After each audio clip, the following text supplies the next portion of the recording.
ही dress उतार Gavi घुमे खातिर ही गांव के संस्कार हा हैं जाने बच्चा जो है ना अपने बाप से बहुत ज़्यादा अटैच होता है, लेकिन क्या होता है कि एक इमोशन के चक्कर में लोग बाग माँ को ही सेंटर में खड़ा करके रखते हैं, माँ को ही अबला दिखाते हैं। बेसिकली माँ अबला नहीं है, बेसिक रियल अबला जो है ना बाप होता है। हेलो फ्रेंड्स, वेलकम टू फिल्मी फंडे joinfilms.com। मैं हूं आपका अपना वीरेंद्र राठौर और आप देख रहे हैं बॉलीवुड का Google join films YouTube channel.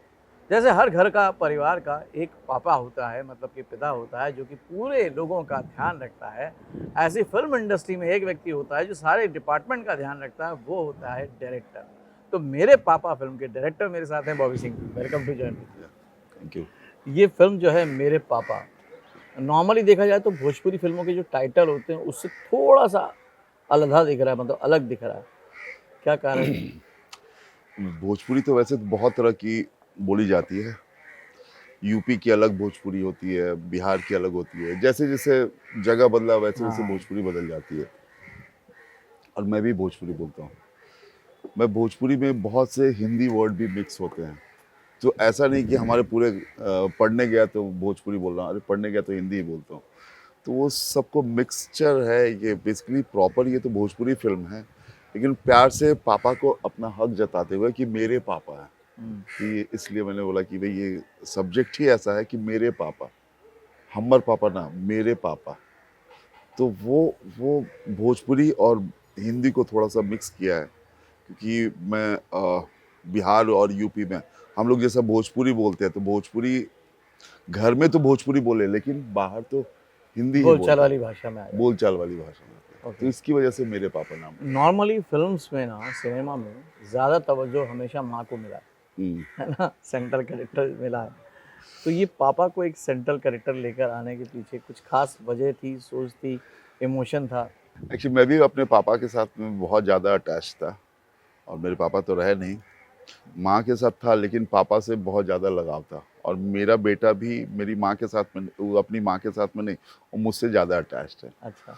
तो हर बच्चा जो है ना अपने बाप से बहुत ज़्यादा अटैच होता है, लेकिन क्या होता है कि एक इमोशन के चक्कर में लोग बाग माँ को ही सेंटर में खड़ा करके रखते हैं, माँ को ही अबला दिखाते हैं। बेसिकली माँ अबला नहीं है, बेसिक रियल अबला जो है ना बाप होता है, लेकिन बाप को कोई भी उतना ही क्योंकि वो इम्पोर्टेंस रोके भी नहीं दिखा सकता। रो कभी नहीं दिखा सकते। आज वही मेरी हमारी फिल्म है। ओके। जब इस तरह की फिल्म आपने सोची तो ऑडियंस के लिए एक नयापन भी हो गया, आपके लिए एज ए डायरेक्टर एक चैलेंज भी हो गया कि ये वाला इमोशन मैं उनको दिखाऊंगा। तो जब ऐसा सब्जेक्ट सोचते हैं आप, कितना चैलेंजिंग लगता है या एक्साइटिंग लगता है या डर लगता है कि यार यार ये लोग पसंद करेंगे, ये वो बात है जो लोगों को लगेगी? एक्चुअली ये सब्जेक्ट में सिर्फ मुझे एक ही डर है, क्योंकि ये film out and out emotional film बोल सकते हैं। मुझे लगता है कि हमारी फिल्म 13वें 14वें सीन के बाद जो है ना पब्लिक रुमाल लेकर बैठेगी। तो वो डर लगता है कि कहीं ये पब्लिक बहुत ज़्यादा डाइजेस्ट नहीं, क्योंकि रोना धोना इतना ज़्यादा होगा। वो कैरेक्टर नहीं रो रहा है, सिचुएशन रुला रहा है। और वो पब्लिक अगर इन्वॉल्व हो गई तो वो प्रॉब्लम नहीं हो जाए। कभी कभी उस चीज़ से डर लगता है। फिल्म तो बना रहा हूँ, अपने रास्ते पे चल रहा हूँ, कभी कभी यही लगता है कि अरे यार कहीं कुछ ऑडियंस से बहुत ज़्यादा रोना भी तकलीफ ना दे दे, मतलब ज़्यादा अटैच ना हो जाए। बहुत ज़्यादा अटैच नहीं हो जाए। ओके। इस तरह की जब हम फिल्म बनाते हैं जिसमें कि सारे किरदार अपनी इम्पोर्टेंस रखते हैं, तो फिर कास्टिंग अपने आप में बहुत इंपॉर्टेंट हो जाती है। आपने कास्टिंग करते टाइम किन किन बातों का ध्यान रखा? एक तो हमारी फिल्म में फादर का जो रोल है, सब में मैंने कुछ ना कुछ देखा जो माँ का रोल प्ले कर रही है। तो मैंने अपनी माँ को देखना चाह रहा था कि मेरी माँ कैसी है। मेरी माँ आज भी उनके हाथ में ज़्यादा नहीं, 2 4 10 100 रुपया या 1000 रुपया 2000 दे देंगे तो वो काउंट नहीं कर पाती हैं। मैं बोला कि भाई कभी कभी होता है ना कि मेरे पापा तो नहीं रहे, वो गवर्नमेंट सर्वेंट थे, आज उनको पेंशन मिलता है। पेंशन मिलने के बाद में आज तक उन्होंने पैसे बैंक में निकाली, लेकिन वो अपने हाथ में नहीं लिए।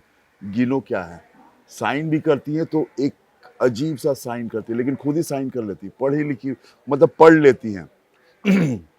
तो वैसा कैरेक्टर मैं ढूंढ रहा था।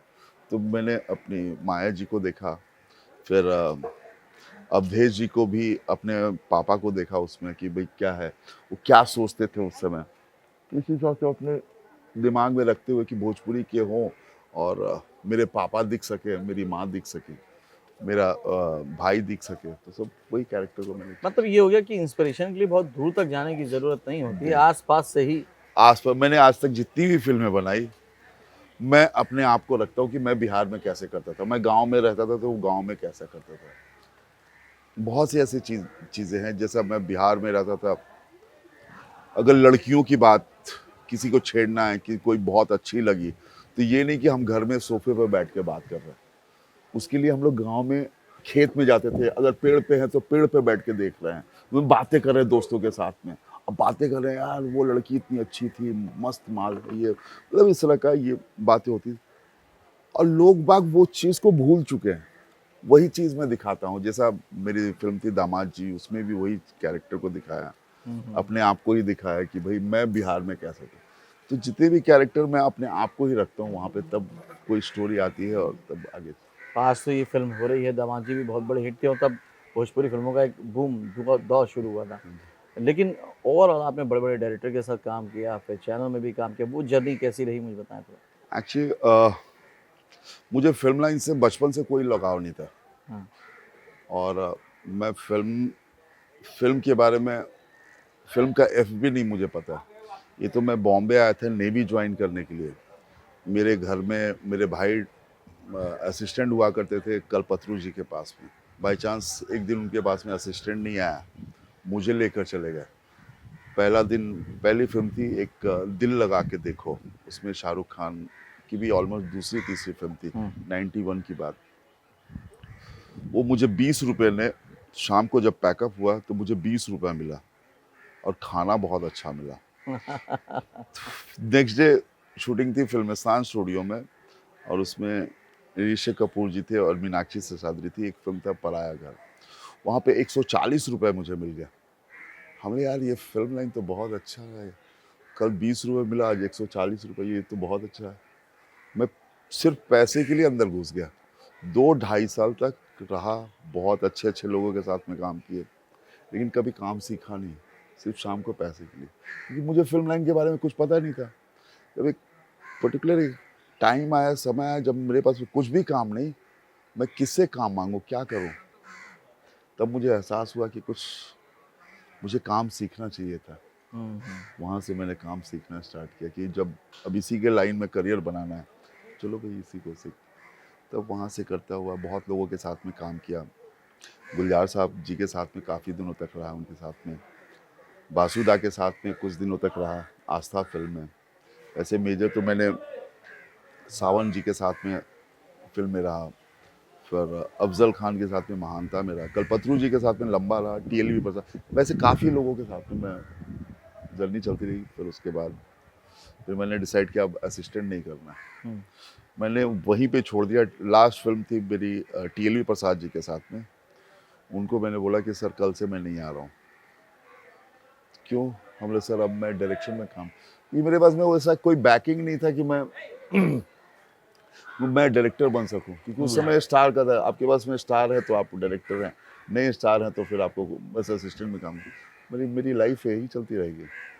वहाँ से छोड़ा, डायरेक्ट बीफुरी ज्वाइन कर लिया, बीफुरी के बाद फिर वहाँ पे इसी बीच में मनोज तिवारी जी मिले और उन्होंने मेरी नौकरी छुड़वा दी कि चलो अभी क्या करना है, तो भोजपुरी फिल्म बनाते। तो पहली फिल्म मेरी थी दामाद जी, काफ़ी अच्छी रही, फिर वहाँ से करियर अभी स्टार्ट तक कितनी फिल्में कर चुके होंगे आप? साइन तो बहुत की। हम्म। मैं एक टाइम में ऐसा डायरेक्टर था कि दामाद जी मेरी फिल्म रिलीज नहीं हुई थी और मैंने 14-15 फिल्में साइन की हुई थी बिना रिलीज के। दूसरी फिल्म मेरी रिलीज हुई मंगलसूत्र, उस समय तक तो काफ़ी ज़्यादा ये था, लेकिन कुछ ऐसा सिचुएशन बोले यार कि क्या कर रहा हूँ मैं, पागल हो गया, ये वही एक्शन कट, कुछ नयापन नहीं, तो मैंने सब फिल्में छोड़ दी एकदम से सडनली, बोला नहीं करनी है। और फिर मैंने दूसरी एक फिल्म स्टार्ट की, खुद ही प्रोड्यूस किया, और वहाँ से मैंने सोचा कि साल में एक ही फिल्म करूँगा। वो सोचकर चल ही रहा था कि भोजपुरी का थोड़ा सा सिनारियो चेंज हो गया और चेंज होने के बाद में फिर मैंने भी अपने आप को वहाँ से अलग कर लिया, मतलब नहीं अब नहीं चल सकते। तो ज़्यादा नहीं, मैंने तो कुछ 5-6 फिल्में ही की। बहुत लोग बोलते कि अरे इतने दिनों में सिर्फ आपने इतना ही किया? बोला हाँ, अरे लोग बाग तो 100-100 200-200 फिल्में किए हुए हैं। हम लोग पता नहीं कैसे कर दिए। अगर मैं अभी 2 फिल्में डायरेक्ट कर रहा हूँ, प्रोड्यूस कर रहा हूँ, ये पता नहीं 2 फिल्में मैं कितनी जल्दी बना सकता हूँ। अच्छा, मैं कभी-कभी खुद से ये लेना पड़ता है, अरे मैं 2 फिल्म करने जा रहा हूँ। मैं इतने सालों में इतनी फिल्में किया, अभी एक साथ में 2 फिल्में, ये मेरे लिए बहुत बड़ा चैलेंज है। तो अब जब भोजपुरी फिल्में दौर के साथ बदल रही हैं, जैसे पहले सिंगल स्क्रीन पे भोजपुरी का बूम आया था, फिर अब सैटेलाइट पे आ गया, तो उसके हिसाब से क्या कहानियों में भी चेंजेस आए हैं, मेकिंग में भी चेंजेस आए हैं? मेकिंग में चेंजेस आए हैं, लेकिन जितने भी भोजपुरी वाले हैं, मेकिंग में चेंजेस सिर्फ यही कर दिए हैं कि थिएटर से उठाकर आप इस फिल्म को, भोजपुरी सिनेमा को टीवी पे ला दिया। टीवी का माध्यम बहुत छोटा होता है, फिल्म भी वैसे ही बना रहे हैं। ओके, अब टीवी के ऑडियंस के लिए बना रहे हैं। आप बड़े स्क्रीन को सोचकर बनाएंगे तो वो फिल्म बात कहलाती है। अब यहाँ पे तो टीवी के माध्यम पे आ गया है, लेकिन आप फिल्म नहीं बना रहे हैं। बहुत लोग, मैक्सिमम लोग फिल्म नहीं बना रहे हैं, टीवी के लिए बना रहे हैं। मतलब कहीं ना कहीं टीवी शो ही बन रहा है। टीवी शो ही बन रहा है, वही टीवी शो, वही एल्बम बन रहे हैं। अब उनकी सोच, भाई इतने मिलने वाले इतने में बनाओ, तो क्या बनाएंगे आप? सीरियल है और क्या। तो मैंने कोशिश किया कि मैं सीरियल वीरियल नहीं बनाऊं, सिनेमा फिल्म बनाऊं, कि भाई थिएटर में अंधेरे में देख सकूं। यहाँ पे रोशनी में देखने वाली सब फिल्में बना रहे। ओके, टीवी तो घर में बैठ कर देखो, रोशनी में देखो। Thank you very much, thanks a lot. Yeah. तो ये थे बॉबी जी। जो भी चीज़ आपने सीखी या समझी, क्योंकि भोजपुरी फिल्मों में दौर बदले हैं, चीज़ें बदली हैं, जैसा उन्होंने बताया कि अब टीवी शो जैसा बनने लग गया है। आप क्या सोचते हैं, क्या समझते हैं, मुझे कमेंट करके ज़रूर बताइएगा। अगले वीडियो में फिर से मिलता हूँ, तब तक के लिए देखते रहिए, सीखते रहिए, जमे रहिए। All the very best. Hello friends, film celebrity और जॉइन फिल्म्स मेंटोर्स की एक्टर मास्टर क्लासेस देखने के लिए डाउनलोड कीजिए जॉइन फिल्म्स ऐप।